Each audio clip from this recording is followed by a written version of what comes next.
Akhirnya Kemenkes launching aturan label kayak gini di produk kemasan minuman kita. Dan ini beberapa catatan ya sebelum kita jadi pembelinya. Karena sebenarnya sejak direncanain bertahun-tahun lalu, gue udah sempat review dan juga bandingin sama beberapa aturan di negara lain. Jadi kita bakal lihat. Dan ini yang disebut sebagai Nutri Level. Jadi ini dari A sampai D. Artinya kalau A itu kandungan garam, gula, sama lemak jenuh itu lebih rendah dibandingkan yang B, C, sama yang D. Dan ini angkanya.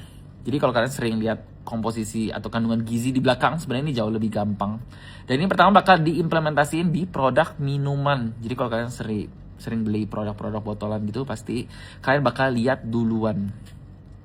Nah, tapi sekarang kita bakal coba lihat ke kelemahannya menurut gua. Jadi label ini menurut gua nggak bisa dijadiin kayak patokan atau kayak halo Ivek ini produk lebih sehat, ini produk jauh lebih tidak sehat atau semacamnya. Karena label ini memang tujuannya sebagai panduan atau informasi tambahan terkait tentang produk tersebut. Kalau misalkan kayak kita ngeliat nih tadi angka yang gue sebutin, sebenarnya itu semua kayak dalam 100 mili gitu. Jadi takutnya ya guys, misalkan nanti kita ngeliat ada produk dikasih grade B misalkan, terus di otak kita kayak wah ini produk kayaknya agak oke atau agak sehat gitu takutnya kan. Dan ternyata produk tersebut sekarang kan porsi produk kan macam-macam kan, 300 mili bahkan ada yang kayak 1 liter botol. Terus kayak karena kita ngeliatnya ini produk kayak dapat grading B, terus kita minum seteguk 300 mili, itu artinya kita dapat 3 kali kandungan gizi dari yang tertera di label tersebut. Menurut gue itu salah satu catatan yang kalau kita nggak perhatiin itu bisa jadi bahaya juga sebenarnya.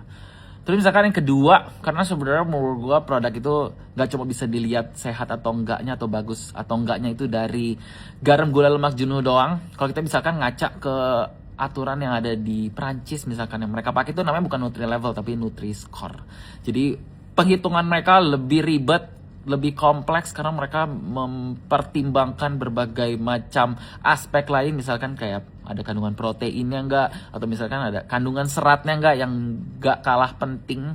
Jadi mereka bakal hitung semua itu baru jadi satu skor yang bakal nentuin produk tersebut oke atau enggak buat konsumennya.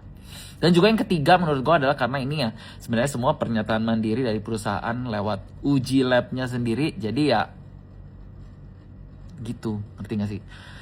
Jadi sebenarnya kesimpulannya adalah semoga kita semua lebih teliti dan juga kritis dengan adanya label ini. Karena sebenarnya label ini bagus banget buat kita, tapi harapannya ini bakal jadi panduan atau informasi tambahan gitu. Jadi nggak boleh jadi halo Ivek produk ini sehat atau enggak. Ini semoga bisa membantu kalian buat jadi konsumen yang lebih sehat ke depannya. Dah.